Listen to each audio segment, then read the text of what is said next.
Hello dear student, मैं Arif sir. आज आपको एक छोटा सा टॉपिक क्लास 12 का मॉलिक्यूलर बेसिस ऑफ इनहेरिटेंस जो चैप्टर है, उस चैप्टर का एक थोड़ा सा खूबसूरती को एनसीईआरटी में जो दिया हुआ है उसको बताने के आपको और आपको समझाने का कोशिश करेंगे। आप एंजॉय कीजिए। इसको एक छोटा सा टॉपिक है जिसका नाम है ट्रांसक्रिप्शन। तो सवाल है कि ट्रांसक्रिप्शन कहते किसको है। तो डीएनए से आरएनए बनने का जो प्रोसेस है ये ट्रांसक्रिप्शन होता है। अब ये जो ट्रांसक्रिप्शन है ये दो तरह का सेल में होगा। ये प्रोकैरियोटिक सेल में भी होता है और ट्रांसक्रिप्शन जो है प्रोकैरियोटिक सेल में, और ट्रांसक्रिप्शन ये यूकैरियोटिक सेल, दोनों प्रकार के सेल में ये ट्रांसक्रिप्शन होता है। लेकिन जो प्रोकैरियोटिक सेल में जो ट्रांसक्रिप्शन होता है ये ट्रांसक्रिप्शन बेसिकली कहाँ पे होता है। तो प्रोकैरियोटिक सेल का ट्रांसक्रिप्शन में खूबसूरती है कि ट्रांसक्रिप्शन का site cytoplasm of the cell है। देखिए इसका जो साइट है वो साइट क्या है, साइटोप्लाज्म ऑफ द सेल। जो सेल का साइटोप्लाज्म है वहीं पे बेसिकली ट्रांसलेशन होता है। और एक खूबसूरती बात क्या है, तो हम लोग इन प्रोकैरियोटिक सेल जो प्रोकैरियोटिक सेल है यहाँ पे ट्रांसक्रिप्शन एंड ट्रांसलेशन ये क्या होता है, कपल्ड हो गया है ना। कपल्ड का मतलब क्या होता है, साथ साथ, ये अभी भी एक साथ होता है तो उसको हम लोग कपल्ड कहते हैं। तो यहाँ पर भी जो ट्रांसक्रिप्शन और ट्रांसलेशन है दोनों एक साथ होता है। तो इसका रीजन क्या है कि भाई कौन सा रीजन है जिसके तहत हम लोग कहेंगे कि ट्रांसक्रिप्शन और ट्रांसलेशन कपल्ड होता है। तो सबसे पहला जो इसमें रीजन होता है वो क्या होता है कि जो ट्रांसक्रिप्शन जो है ये ट्रांसक्रिप्शन ये क्या करता है, प्रोड्यूस करेगा। तो हम लोग कहते हैं एक्टिन। ये एक्टिन किसका फॉर्मेशन करता है, प्राइमरी ट्रांसक्रिप्ट का, है ना। प्राइमरी ट्रांसक्रिप्ट इसमें क्या होता है, ट्रांसक्रिप्ट एक्टिव होता है, ये पहला बात। और जो सेकंड में बात आता है वो सेकंड क्या है, तो जो सेकंड चीज इसमें हम लोग कहते हैं ट्रांसक्रिप्शन और ट्रांसलेशन दोनों कहाँ पे होता है। देखो transcription transcription transcription and translation दोनों का साइट क्या है, इसका जो साइट है ये साइटोप्लाज्म ऑफ द सेल है। याद रखना है जो प्रोकैरियोटिक सेल होता है कि prokaryotic cell no nucleus nucleus नहीं है। जब न्यूक्लियस नहीं है तो यानी बोल सकते हैं ये जो साइटोप्लाज्म नॉट सेपरेटेड, जिससे सेपरेटेड फ्रॉम न्यूक्लियोप्लाज्म, यानी इसमें न्यूक्लियोप्लाज्म और साइटोप्लाज्म में कोई सेपरेशन नहीं होता है। साइटोप्लाज्म और न्यूक्लियोप्लाज्म दोनों इसमें क्या होता है, फिक्स होता है। मान लीजिए एक सेल बनाया, ये सेल है, ये सेल मेम्ब्रेन हो गया प्रोकैरियोटिक सेल का, है ना। और देखिए यहीं पे क्या है, ये इसका डीएनए है, ये डीएनए है। और इसमें डीएनए में सपो ये ट्रांसक्रिप्शन दिया है, उसको हम लोग ट्रांसक्रिप्शन यूनिट कहते हैं। और ये ट्रांसक्रिप्शन यूनिट में ट्रांसक्रिप्शन होगा और यहाँ से क्या होगा, तो हम लोग कहते हैं ये आरएनए का ही क्या करेगा, फॉर्मेशन। तो देखो और इससे क्या होगा, ट्रांसलेशन होगा। और यहाँ पर जब ट्रांसलेशन होगा तो देखो पॉलीपेप्टाइड ये सब एमिनो एसिड है, तो ये क्या बन गया, पॉलीपेप्टाइड पॉलीपेप्टाइड चेन का ये क्या करता है, फॉर्मेशन करता है। अगर इसको आप देखें, ये हम लोग एक प्रोकैरियोटिक सेल यानी बैक्टीरिया को दिखाया। देखो ये प्रोकैरियोटिक सेल प्रोकैरियोटिक सेल है, यानी इसको हम लोग बैक्टीरिया कहते हैं। ये बैक्टीरिया हो गया। अब देखो यहाँ पर इसका डीएनए है और ये ट्रांसक्रिप्शन बबल है और ये डीएनए है। देखो इसको हम लोग ट्रांसक्रिप्शन क्या कहते हैं, इसको ट्रांसक्रिप्शन ट्रांसक्रिप्शन बबल्स कहते हैं। इसी ट्रांसक्रिप्शन बबल में ये आरएनए पॉलीमरेज एंजाइम होता है, ये आरएनए पॉलीमरेज एंजाइम है और इसी आरएनए पॉलीमरेज एंजाइम से ये इधर से ये क्या है, तो ये आपका mRNA है। और खास बात क्या है, इस mRNA को हम लोग क्या बोलते हैं, ये एक्टिव क्या होता है, एक्टिव mRNA होता है। क्यों एक्टिव होता है, तो यहाँ पर नॉन फंक्शनल जीन यानी एक्सोन नहीं होता है, यहाँ पर मात्र एक ही चीज होता है जिसको हम लोग एक्सोन कहते हैं। यहाँ पर एक्टिव क्यों कहते हैं, क्योंकि यहाँ पर क्या होता है, सिर्फ एक्सोन होता है, इंट्रोन नहीं होता है। अब देखो उधर से ट्रांसक्रिप्शन हो रहा था, यहाँ पे ट्रांसक्रिप्शन हो रहा है। देखो यहाँ पर ट्रांसक्रिप्शन और इधर से देखो दूसरे एंड से ये 5 प्राइम है और इस 5 प्राइम से राइबोसोम क्या हो जाता है, अटैच्ड हो। देखो ये राइबोसोम है, ribosomes protein factory of the cell. अब राइबोसोम यहाँ पे क्या करेगा, देखो यहाँ पर ट्रांसलेशन करेगा। जब यहाँ पर ट्रांसलेशन होगा तो देखो इस तरह से ये पॉलीपेप्टाइड चेन का ये क्या करेगा, फॉर्मेशन करेगा। देखो ये क्या है, एमिनो एसिड है, कौन सा एसिड है, ये एमिनो एसिड। और ये बॉन्ड को हम लोग क्या बोलेंगे, पेप्टाइड बॉन्ड कहेंगे, पेप्टाइड बॉन्ड, पेप्टाइड बॉन्ड। और ये बन गया कौन सा, ये बन गया पॉलीपेप्टाइड। देखो पॉलीपेप्टाइड क्या बन गया, ये चेन का फॉर्मेशन। तो देखो यहाँ पे हो रहा ट्रांसक्रिप्शन, यहाँ पे हो रहा ट्रांसलेशन। तो ट्रांसक्रिप्शन और ट्रांसलेशन दोनों एक साथ हो रहा है, तो इसको हम लोग क्या बोलते हैं, कपल्ड कहते हैं। लेकिन कहता है कि यूकेरियोटिक सेल में ट्रांसक्रिप्शन और ट्रांसलेशन कपल्ड नहीं होता है। देखो यूकेरियोटिक सेल में, इन यूकेरियोटिक सेल क्या होगा, देखो ट्रांसक्रिप्शन एंड ट्रांसलेशन ये क्या नहीं होता है, नॉट कपल्ड। देखो इसमें ये कपल्ड नहीं होता है, नॉट कपल्ड। आपको लगता है कि भाई क्यों कपल्ड नहीं होगा, क्या रीजन है जिसके वजह से ट्रांसक्रिप्शन और ट्रांसलेशन यूकेरियोटिक सेल में कपल्ड नहीं होता है। तो एग्जैक्टली में दे रखा है 2 एडिशनल कॉम्प्लेक्सिटी। इसके वजह से 2 additional eukaryotic cell, there are 2 additional there are 2 additional इसमें क्या होता है, कॉम्प्लेक्सिटी। 2 इसमें एडिशनल कॉम्प्लेक्सिटी होता है। देखो 2 एडिशनल इसमें कॉम्प्लेक्सिटी है। तो इस यूकेरियोटिक सेल में देखो जो यूकेरियोटिक सेल है यहाँ पर एडिशनल कॉम्प्लेक्सिटी है। एडिशनल कॉम्प्लेक्सिटी में सबसे पहला क्या बोलता है, एटलीस्ट। याद रखना वर्ड एटलीस्ट है, एटलीस्ट का मतलब होता है मिनिमम। कितने मिनिमम नंबर चाहिए जिससे आप नीट क्वालिफाई कर सके, 12 में नंबर आना चाहिए। वो नंबर मिनिमम कितना है, तो हम लोग कहते हैं 55%। 55% अगर बोर्ड में नंबर है तो now you are eligible for NEET.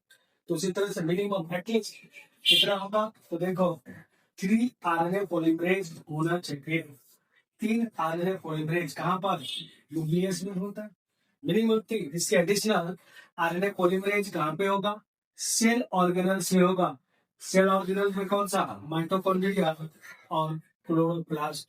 अगर ये प्लांट्स किसमें होगा, एनिमल सेल में, एनिमल एंड प्लांट सेल में, एनिमल और प्लांट सेल में।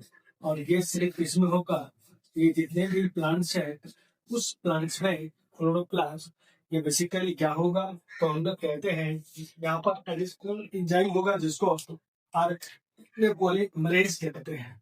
फिर कहता है देयर इज अ क्लियर का डिवीजन ऑफ क्या है, लेबर है। डिवीजन ऑफ लेबर का मतलब क्या है, कि भाई कितने लोग काम करने वाले हैं। अगर घर में एक वाहन है, उसका शादी होने वाला हो और उसका 3 भाई है, तो तीनों भाई का अलग अलग काम करने का क्षमता होगा। कोई भाई होगा कि इन्विटेशन करने में एक्सपर्ट होगा, कोई भाई होगा जो कि मार्केटिंग का एक्सपर्ट होगा, कोई भाई होगा जो बेसिकली एक्सपर्ट होगा। वो किसके लिए? तो हम लोग कहते हैं डेकोरेशन के लिए। तो कोई डेकोरेट करेगा पूरे शादी के अरेंजमेंट को, कोई गेस्ट को इनविटेशन देगा, गेस्ट को रिसीव करेगा, गेस्ट खाना खाया कि नहीं उसका चिंता करेगा। और कुछ भाई मार्केटिंग, सोना चांदी दहेज का सामान खरीदेगा। तो यहाँ पे क्या होगा, 3 भाई है तो डिवीजन ऑफ लेबर हो गया। अगर सिंगल होता नो डिवीजन ऑफ लेबर है। तो यहाँ पर भी डिवीजन ऑफ लेबर है। यानी ये जो आरएनए पॉलीमरेज है, देखो 3 टाइप्स ऑफ क्या होता है, देखिए 3 टाइप्स ऑफ कौन कौन सा है, 3 types of RNA, RNA polymerase. और जो 3 तरह के हैं वो बेसिकली कौन कौन सा है, तो देखो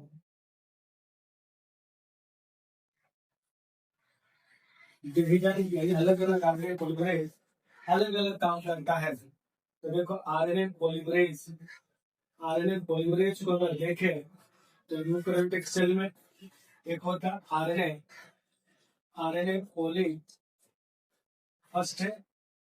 दूसरा देखो आरएनए पॉली सेकंड है। और तीसरा जिसको हम लोग आरएनए पॉली थर्ड कहते हैं। ये 3 विभिन्न प्रकार के आरएनए पॉलीमरेज। तो डिवीजन ऑफ लेबर हुआ कि नहीं, किस तरह का डिवीजन ऑफ लेबर हो गया।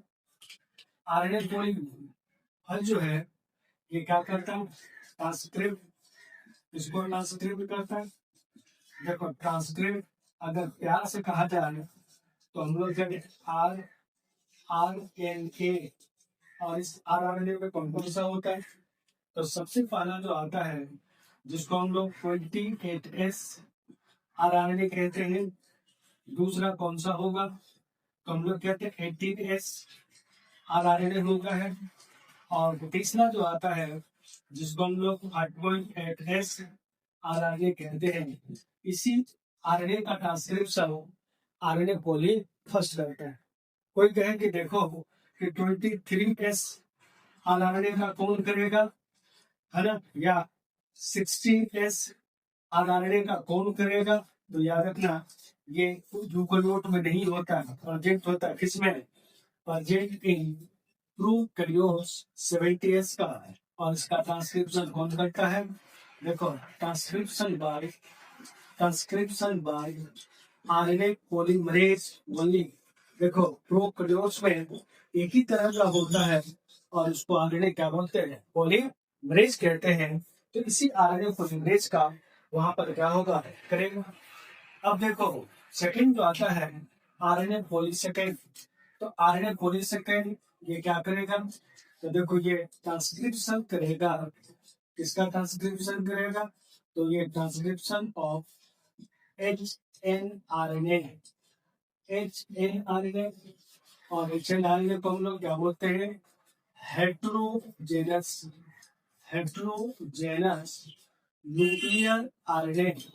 Nuclear RNA. और ये प्रोसेसिंग होता है और इस प्रोसेसिंग से फिर ये क्या बन जाता है, तो हम लोग कहते हैं mRNA।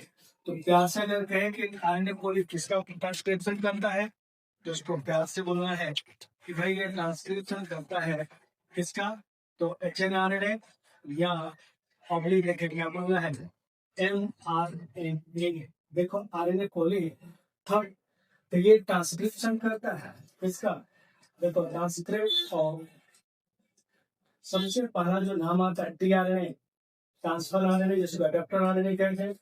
दूसरा 5S आरएनए, देखो इसी को स्टार मान लें।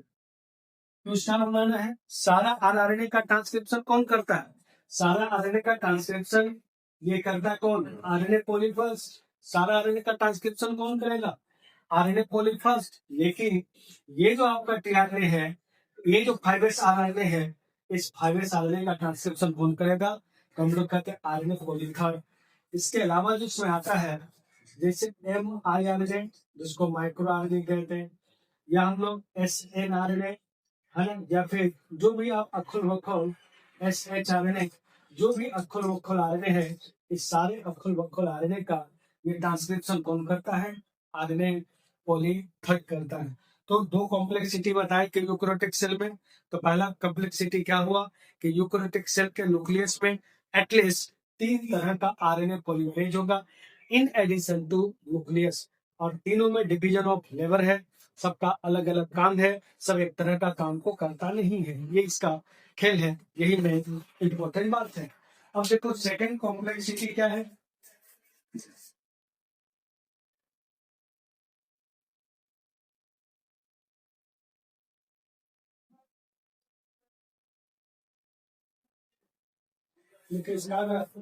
सेकंड कॉम्प्लेक्सिटी को देखे तो भाई सेकंड कॉम्प्लेक्सिटी क्या कहते हैं,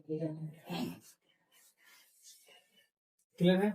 देखो सेकंड कॉम्प्लेक्सिटी, अगर हम लोग सेकंड कॉम्प्लेक्सिटी का बात करें तो भाई सेकंड कॉम्प्लेक्सिटी ये बेसिकली क्या होगा, कौन सा इसमें सेकंड कॉम्प्लेक्सिटी है। तो सेकंड कॉम्प्लेक्सिटी में क्या होता है, the primary transcript, the primary transcript ये कंटेन द प्रोफोन, क्या क्या होता है, तो हम लोग कहते हैं इंट्रोन, और दूसरा जिसको हम लोग एक्सोन कहते हैं। जो प्राइमरी ट्रांसक्रिप्ट होगा, कौन सा ट्रांसक्रिप्ट, देखो प्राइमरी ट्रांसक्रिप्ट और प्राइमरी ट्रांसक्रिप्ट को हम लोग क्या बोलते हैं, HNRNA कहते हैं, याद रखना। HNRNA को भी हम लोग प्राइमरी ट्रांसक्रिप्ट कहते हैं। तो प्राइमरी ट्रांसक्रिप्ट में दोनों होगा, इंट्रोन भी होगा और एक्सोन भी होगा। इंट्रोन को हम लोग नॉन फंक्शनल जीन कहते हैं, ये नॉन फंक्शनल जीन कहते हैं, और इसका नो ट्रांसलेशन, इसका ट्रांसलेशन नहीं होता है ना, नॉन कोडेड सीक्वेंस है। और एक्सोन जो है इसको हम लोग फंक्शनल क्या कहते हैं, फंक्शनल जीन कहते हैं, और इसका क्या होता है, ट्रांसलेशन होता है। और ट्रांसलेशन होने के बाद ये कोडेड किसको, एमिनो एसिड को, इसको कोड करता है, एमिनो एसिड को कोड करता है। समझ रहे बात। तो दोनों होता है, इंट्रोन भी होता है, एक्सोन भी होता है। तो यानी हम लोग क्या कहते हैं, तो इसमें जो है वो क्या होता है, तो हम लोग बेसिकली ये क्या हो गया, तो सेकंड वाली जो कॉम्प्लेक्सिटी है ये जिसको हम लोग प्रोसेसिंग ऑफ, देखो processing of HNRNA, second complexity क्या है, तो हम लोग कहते हैं प्रोसेसिंग ऑफ आरएनए। तो टू एडिशनल कॉम्प्लेक्सिटी में सबसे पहला कॉम्प्लेक्सिटी क्या हो गया कि एटलीस्ट 3 तरह का क्या होगा, आरएनए पॉलीमरेज होगा न्यूक्लियस में। और दूसरा जो कॉम्प्लेक्सिटी है जिसको हम लोग कहते हैं प्रोसेसिंग ऑफ HNRNA। क्यों प्रोसेसिंग हुआ, क्योंकि इसमें नॉन फंक्शनल और फंक्शनल दोनों तरह का जीन क्या है मौजूद है। तो हमको करना क्या होगा, जो नॉन फंक्शनल जीन है उसको यहाँ से हटाना होगा, जिसको हम लोग प्रोसेसिंग ऑफ HNRNA कहते हैं। तो इसमें 3 स्टेप है, देखो 3 इवेंट है, 3 इवेंट्स में कौन कौन सा है। सबसे पहला जो आता है कैपिंग है, और दूसरा जो आता है जिसको हम लोग टेलिंग कहते हैं, और तीसरा लास्ट है जिसको हम लोग स्प्लाइसिंग कहते हैं। फिर आपको मालूम किसको कैपिंग और किसको टेलिंग कहते हैं। तो देखो कैपिंग सबसे पहला कि इसको हम लोग कैपिंग कहते हैं। कैपिंग का मतलब होता है कि भाई क्या करना है, कैपिंग को पहले देखना है, इसको आके कैपिंग कहेंगे। तो कैपिंग का मतलब होता है कि क्या करना है, तो इस तरह से देखेंगे, इस तरह से ये डीएनए है और यहाँ पर ट्रांसक्रिप्शन बबल है, और इस ट्रांसक्रिप्शन बबल में यहाँ पर आरएनए पॉलीमरेज है। और कौन सा आरएनए पॉलीमरेज होगा, देखो आरएनए पॉलिंग, याद रखना अगर हम लोग यूकेरियोट का बना रहे हैं और HNRNA बनाना है यानी आरएनए पॉली क्या होगा, सेकंड होगा। और इस आरएनए पॉली सेकंड से ये आपका क्या है, एच एन आरएनए है। और कैसे कहेंगे एच एन आरएनए है, तो यहाँ पर बीच बीच में ये क्या है, तो हम लोग कहते हैं इसके बीच बीच में ये एक क्या है, इंट्रोन है। बीच बीच में ये क्या है, इंट्रोन है, यानी नन बक्सरल। और ये है 5 प्राइम एंड। तो सबसे पहला 5 प्राइम एंड के साथ 7 methyl guanosine triphosphate, 7 methyl guanosine triphosphate, जिसको हम लोग कैप कहते हैं। इसका मतलब क्या होता है, 7 methyl methyl guanosine guanosine try triphosphate. और ये बेसिकली क्या है, ये एक, याद रखना, स्पेशल टाइप्स ऑफ, देखो special special types of nucleotides है। 7 मिथाइल गुआनोसिन ट्राइफॉस्फेट ये बेसिकली स्पेशल टाइप्स का क्या है, न्यूक्लियोटाइड है। अब देखो यहाँ पर ये स्पेशल टाइप्स के न्यूक्लियोटाइड है, तो ये क्या कहलाता है, क्यों क्या कहलाता है, तो याद रखना हम लोग क्या कहते हैं, तो देखो 7 Mg है ना, तीन को फॉस्फेट अटेस्ट होता है, अटेस्ट कहाँ पे अटेस्ट होगा, इन 5 prime and with the help of enzyme जिसको हम लोग गुआनाइल ट्रांसफरेज, जिसको हम लोग गुआनाइल ट्रांसफरेज कहते हैं। इसी एंजाइम के मदद से ये 5 प्राइम एंड से जाकर अटैच होता है। तो आपके माइंड में आता होगा कि कैपिंग कहाँ पे होगा, साइटोप्लाज्म में होगा कि न्यूक्लियोप्लाज्म में होगा। तो देखो प्यारे बच्चों, जब भी कैपिंग होगा ये न्यूक्लियस के अंदर यानी न्यूक्लियोप्लाज्म में होगा। फिर माइंड में आपका आता होगा क्वेश्चन कि भाई कैपिंग क्यों किया, कैपिंग करने का बेनिफिट क्या है। तो कैपिंग का अगर फंक्शंस को देखें, इसका फंक्शंस क्या है, तो फंक्शंस इतना सा है कि जैसे ही एमआरएनए न्यूक्लियोप्लाज्म से, देखो सेल है और ये कैपिंग कहाँ पे होगा, ये न्यूक्लियस के अंदर होगा। देखो ये न्यूक्लियस के अंदर होगा, ये न्यूक्लियस के अंदर कैपिंग होगा। तो ये जो एमआरएनए है, ये एमआरएनए को न्यूक्लियोप्लाज्म से किसके अंदर, साइटोप्लाज्म के अंदर आना होता है। अब यहाँ पे न्यूक्लियोप्लाज्म है, न्यूक्लियोप्लाज्म और नीचे पे क्या है, नीचे में ये साइटोप्लाज्म है, ऊपर में न्यूक्लियोप्लाज्म और नीचे में क्या, साइटोप्लाज्म। यानी न्यूक्लियोप्लाज्म से जब साइटोप्लाज्म में आरएनए आएगा, तो अब इस एमआरएनए को हो सकता है कि साइटोप्लाज्म फॉरेन पार्टिकल की तरह ट्रीट करें। कहा कि भैया ये मेरे साइटोप्लाज्म का कंपोनेंट नहीं है, तो इसको जब फॉरेन पार्टिकल के लिए ट्रीट करो, और उसका कहानी क्या कर सकता है, समाप्त कर सकता है। ये इसको फॉरेन पार्टिकल की तरह ट्रीट करेगा तो एंटीजन हो जाएगा, और एंटीजन एंटीबॉडी इंटरेक्शन करके उस एमआरएनए का सेवा को क्या कर सकता है, समाप्त कर सकता है। तो उस एमआरएनए को बचाने के लिए नेचर ने क्या दिया, उसको 7 मिथाइल गुआनोसिन। फंक्शन क्या है, तो देखो mRNA recognized as self particle. कौन सा पार्टिकल, देखो self particle in cytoplasm. Cytoplasm में सेल्फ पार्टिकल है। अगर किसी स्टेट के अलग अलग डिस्ट्रिक्ट का प्रोग्राम स्टेट के हेडक्वार्टर यानी कैपिटल में हो, तो अलग अलग डिस्ट्रिक्ट से जब बच्चा वहां पहुंचेगा, तो हर डिस्ट्रिक्ट का अपना अपना कलर का कैप होगा, टोपी होगा, उसमें लिखा रहेगा ये कटिहार है, ये पटना है, ये बिहार है, जो जो डिस्ट्रिक्ट का है, भागलपुर है, सासाराम है, तो कैप पे लिखा रहेगा, तो लोग दूर से पहचान जाएंगे। तो पहचानने के लिए क्या करता है, मदद करता है। 7 मिथाइल 3 फॉस्फेट से ये 5 प्राइम से क्या होता है, अटैच होता है। कि भाई इसको टेलिंग कहेंगे, है ना, टेलिंग। तो 3 प्राइम एंड से 3 प्राइम एंड में एचएनआरएनए का 200 से 300 residue of adenylate, residue of adenylate, residue का मतलब यूनिट, अगर अटैच होता है तो उसी को हम लोग क्या बोलते हैं, टेलिंग। तो देखो एडिशन ऑफ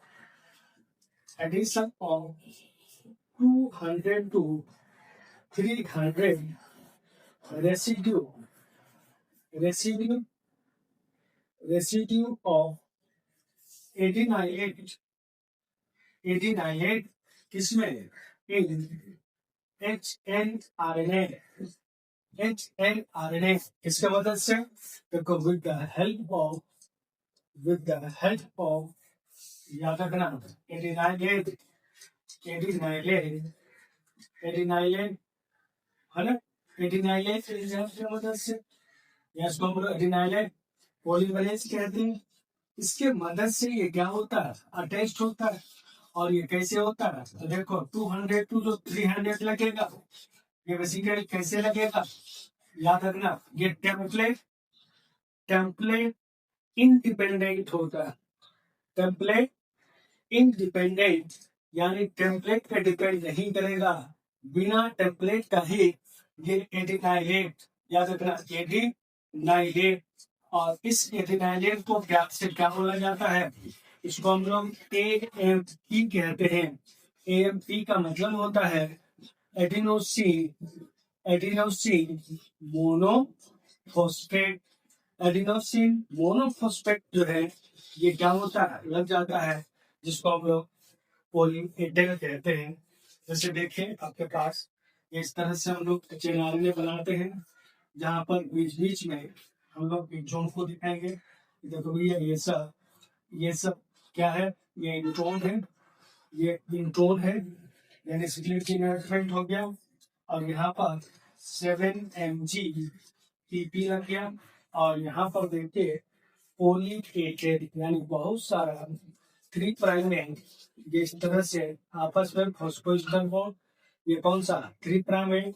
इसी को पॉलीएडेन कहा जाता है। क्या बोलते हैं इसको? पॉलीएडेन कहा जाता है। अब आपका मन में आता होगा कि इसका फंक्शन क्या है, भाई ये करेगा क्या? अगर इसका फंक्शन को देखो तो सबसे पहला जो प्रोवाइड स्टेबिलिटी, ये क्या प्रोवाइड करता है? देखो प्रोवाइडेड स्टेबिलिटी, ये स्टेबिलिटी को देता है। और दूसरा ये हेल्प करता है किसके लिए? फॉर याद रखना देखो मूवमेंट ऑफ कौन सा? mRNA। कहां से? तो हम लोग कहते हैं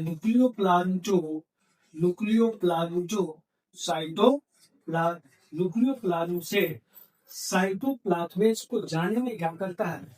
मदद करता, हेल्प करता, मूवमेंट आसानी से ये हो पाता है। इसके वजह से तो हम लोग कहते हैं पॉलीएडेन की वजह से। अब देखो नेक्स्ट आता है स्प्लाइसिंग, कि किसको हम लोग तो सबसे पहले कैपिंग होगा, फिर टेलिंग होगा। और टेलिंग और स्प्लाइसिंग लगभग साथ होते हैं, जिसको आपके स्प्लाइसिंग कहते हैं। तो स्प्लाइसिंग में क्या होता है कि भाई इस तरह से ये आपका ये HNI है, देखो यहाँ 5 प्राइम है और यहाँ पर 3 प्राइम है। और बीच बीच में किसको दिखा देना है? बीच बीच में ये जोन को दिखा देना। तो जोन इंटरैक्टेड होता है बीच बीच में किससे? इंट्रोन है, ये सब इंट्रोन हो, ब्लैक कलर का इंट्रोन। और ये सब क्या हो गया?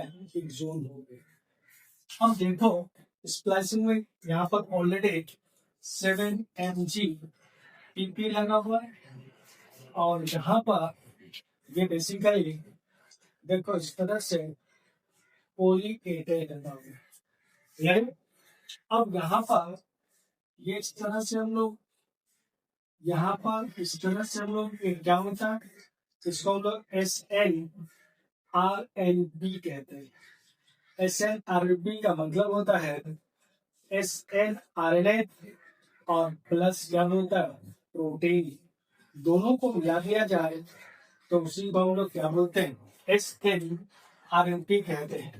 तो देखो तो यानी SN का मतलब क्या का? स्मॉल न्यूक्लियर RNA और प्रोटीन। तो स्मॉल न्यूक्लियर राइबोन्यूक्लिक प्रोटीन, क्या बोलेंगे इसको? Small nuclear ribonucleic protein. इसी राइबोन्यूक्लिक प्रोटीन को हम लोग SNRP कहते हैं। देखो इसके साथ अटैच हो गया SNRP, जहां जहां इंट्रोन है उस इंट्रोन के साथ वो जाकर क्या होगा? चिपक जाएगा। और चिपकने के बाद उसको काट के क्या करेगा, बाहर निकालेगा। अब यहाँ पर क्या होगा, देखो यहाँ पर स्प्लाइसिंग होगा। स्प्लाइसिंग का मतलब क्या करना, रिमूव करना इंट्रोन को, रिमूव किसको, इंट्रोन, रिमूव इंट्रोन, इंट्रोन को रिमूव करेगा। किसके फॉर्म में, तो in the form of spliceosome. किसके फॉर्म में, स्प्लाइसियोसोम के फॉर्म में इंट्रोन को ये क्या करेगा, हटा देगा। देखो यहाँ पर 5,7 mg होगा और ये क्या हो गया, ये हो गया इंट्रोन, ये हो गया इंट्रोन। और इस इंट्रोन के साथ, इस इंट्रोन के साथ अब इसको हम लोग क्या बोलेंगे, स्प्लाइसियोसोम्स कहेंगे। स्प्लाइसियोसोम में क्या होता है, देखो SN/RNP प्लस, ये क्या होता है, इंट्रोन होता है। जब ये कट करके निकल गया तो उसको हम लोग स्प्लाइसियोसोम कहते। तो इंट्रोन जो रिलीज होता है आरएनए से, किसके फॉर्म में, तो in the form of spliceosome. घुसाना और काट के क्या करना, बाहर निकालना।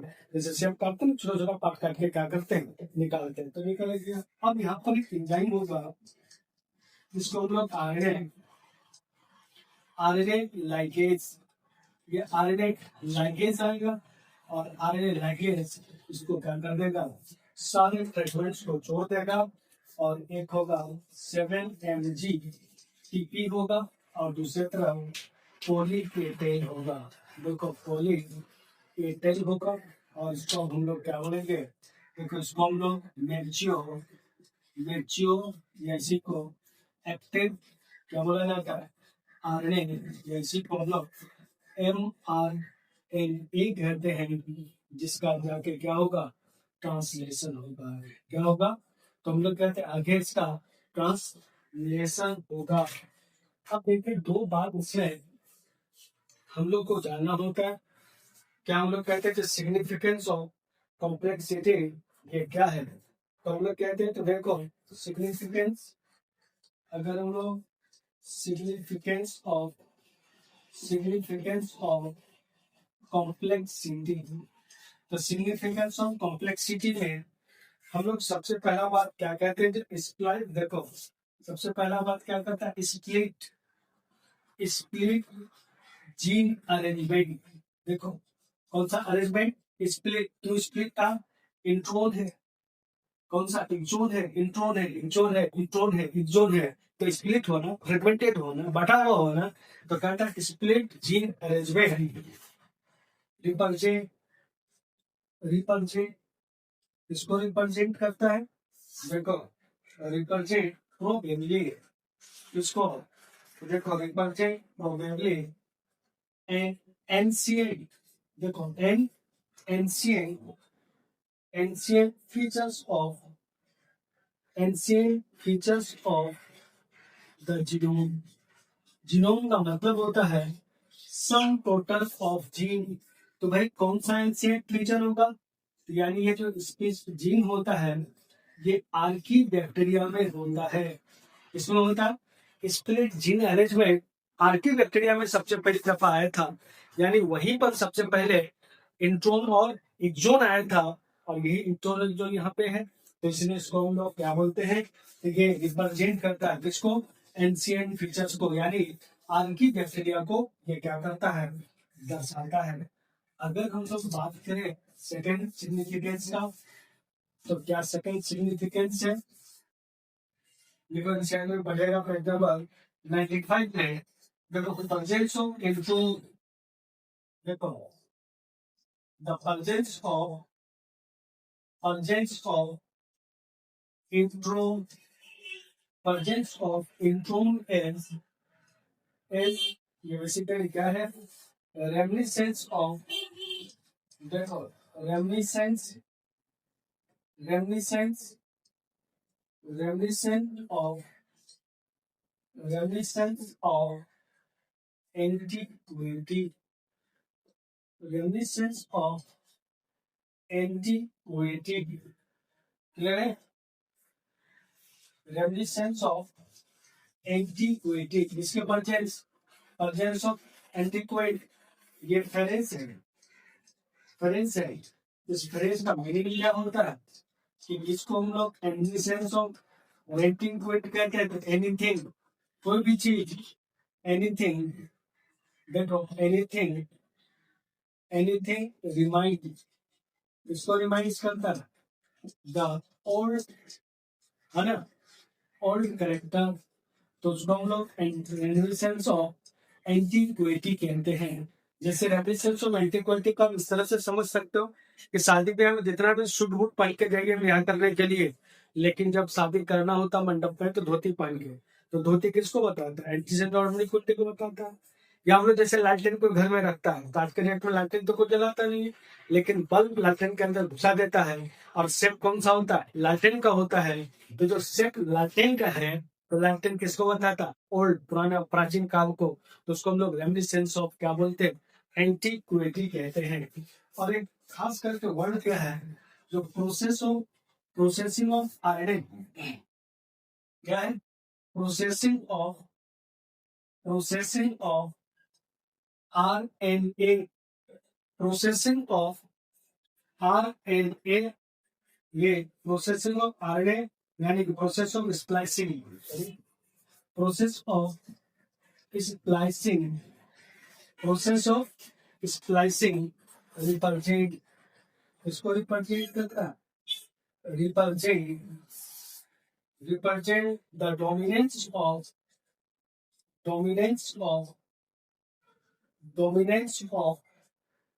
RNA वर्ल्ड, ये डोमिनेंस ऑफ RNA वर्ल्ड। और इसी RNA वर्ल्ड हाइपोथेसिस में क्या कहता है कि फर्स्ट जेनेटिक मटेरियल तो आज कौन था? फर्स्ट जेनेटिक मटेरियल, दुनिया का जो पहला जेनेटिक मटेरियल है, जेनेटिक मटेरियल वाज, ये क्या है? The first genetic material was, याद रखना, RNA। ये RNA वर्ल्ड का जो डोमिनेंस है, ये स्प्लाइसिंग का प्रोसेस, स्प्लाइसिंग इंट्रोन को क्या करना होता है? हटाना होता है। तो ट्रांसक्रिप्शन और ट्रांसलेशन कपल्ड होता है। यूकैरियोटिक सेल में ट्रांसक्रिप्शन और ट्रांसलेशन कपल्ड नहीं होता है। इसका दो बेसिक रीजन बताया कि प्रोकैरियोटिक सेल में न्यूक्लियस और साइटोप्लाज्म का डिवीजन नहीं होता है, ट्रांसक्रिप्शन और ट्रांसलेशन दोनों साइटोप्लाज्म में होता है। और इसमें जो आरएनए बनता है वो एक्टिव आरएनए बनता है, एक तरफ से ट्रांसक्रिप्शन और दूसरी तरफ से ट्रांसलेशन, दोनों साथ साथ होता रहता है। लेकिन यूकैरियोट में दो एडिशनल कॉम्प्लेक्सिटीज है जिसके वजह से दोनों का पल्ट नहीं होता है। पहला बताया कि एटलीस्ट 3 तरह का आरएनए पॉलीमरेज होता है न्यूक्लियस में, RNA polymerase 1, RNA polymerase 2, RNA polymerase 3। और 1 का अलग काम, 2 का अलग काम, 3 का अलग काम होता है। और सेकेंड जो कॉम्प्लेक्सिटी आता है कि ये जो यूकैरियोटिक सेल में प्रोसेसिंग ऑफ आरएनए होता है, यानी यूकैरियोटिक के डीएनए में एक्सोन और इंट्रोन दोनों होता है, तो ट्रांसक्रिप्शन इंट्रोन का भी होता है, ट्रांसक्रिप्शन एक्सोन का होता है। अब इस इंट्रोन को हटाना होता है, इस हटाने की प्रक्रिया को स्प्लाइसिंग कहते हैं। और इस प्रोसेस ऑफ आरएनए में स्प्लाइसिंग, इंट्रोन को हटाना, कैपिंग, 7 मिथाइल गुआनोसिलिक स्पेशल न्यूक्लियोटाइड है, 5 प्राइम से अटैच होना। और तीसरा जो खास बात आता है जिसको हम लोग टेलिंग कहते हैं, यानी 3 प्राइम एंड में 200 to 300 न्यूक्लियोटाइड। कौन सा न्यूक्लियोटाइड? तो हम लोग कहते हैं एडिनाइलेट, यानी एडिनोसिन मोनोफॉस्फेट का एड होना, इसको हम लोग टेलिंग कहते हैं। और ये जो कॉम्प्लेक्सिटी दो बात को रिमाइंड करता है, पहला किसको कि इंट्रोन का प्रेजेंट होना डीएनए का एंशिएंट फीचर को बताता है। एंशिएंट फीचर कहाँ पे है? तो आर्किबैक्टीरिया में इंट्रोन था। और सेकेंड जो कॉम्प्लेक्सिटी है कि स्प्लाइसिंग हो रहा है, ये स्प्लाइसिंग बेसिकली बताता है किसको? तो डोमिनेंस ऑफ आरएनए वर्ल्ड को। अगर कोई टॉपिक आपको 12th का लगे पढ़ना है तो कमेंट सेक्शन में आप कमेंट कर सकते हैं। चैनल को अच्छा लगे तो सब्सक्राइब कीजिए, फ्रेंड को उसको फ्रेंडों को बताइए, और मुस्कुराते रहिए, खुश रहिए। जय हिंद।